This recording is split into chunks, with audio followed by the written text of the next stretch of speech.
Pradeep ரங்கநாதனோட contemporary ஆக்டரான Manikandan அவரோட பேட்டிகளில் பேசுறத பார்த்தீங்கன்னா முழுக்க முழுக்க சினிமாவை பற்றியும் சினிமாவை தான் எந்த அளவுக்கு நேசிக்கிறேங்கிறத பற்றியும் தான் இருக்கும். ஆனால் பிரதீப் ரங்கநாதன் அதுக்கு ஆப்போசிட்டா என்னை எல்லாருமே கேலி பண்ணுறாங்க, ஏன் நான்லாம் ஜெயிக்க கூடாதான்னு சிம்பத்தி கிரியேட் பண்ணுற மாதிரி தான் பேசிட்டு இருக்காரு. இத்தனைக்கும் பிரதீப் ரங்கநாதனை விட மணிகண்டன் தான் வாழ்க்கையில் நிறையவே பிரச்சனைகளை ஃபேஸ் பண்ணிட்டு வந்திருக்காரு. பிரதீப் ரங்கநாதனுக்கு முதல் படமே பிளாக் பஸ்டர், அதுவும் 25 வயசுல ஒரு நல்ல பொசிஷனுக்கு அவர் வந்துட்டாரு. ஆனால் மணிகண்டன் சின்ன திரை, ஷார்ட் பிலிம்ஸ், டப்பிங் ஆர்டிஸ்ட்னு பல போராட்டங்களை பார்த்துட்டு தான் இன்னைக்கு இந்த இடத்துக்கு வந்திருக்காரு.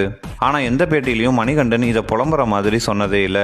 அதே போல சினிமால தனக்கு நடந்த கசப்பான அனுபவங்களை பெருசா பேசாம பாசிட்டிவ் விஷயங்களை மட்டும் ஹைலைட் பண்ணி பேசுவாரு. அதாவது தன்னை விட தன்னோட படைப்புகளை தான் எல்லா இடத்துலயும் இவர் முன்னாடி வச்சு பேசுவாரு. ஆனா மணிகண்டன் சந்திச்ச அவமானங்கள்லையும் பிரச்சனைகள்லையும் பாதியை கூட ஃபேஸ் பண்ணாத பிரதீப் ரங்கநாதன் எல்லா பேட்டிகளையும் சிம்பத்தி கிரியேட் பண்ற மாதிரியே பேசி அதன் மூலமா தன்னோட ஃபேன் பேஸுக்கான ஸ்ட்ராங் ஃபவுண்டேஷனை போட முயற்சி பண்ணிட்டு வராரு. குறிப்பா இன்னைக்கு இருக்க ஜென்சி கிட்ஸ்க்கு மத்தியில இந்த ஸ்ட்ராட்டஜி ரொம்பவே ஒர்க் ஆகும். இதை மைண்ட்ல வச்சுதான் பிரதீப் ரங்கநாதன் தன்னோட எல்லா பேட்டிகளையும் இதை ஃபாலோ பண்ணிட்டு வராரு.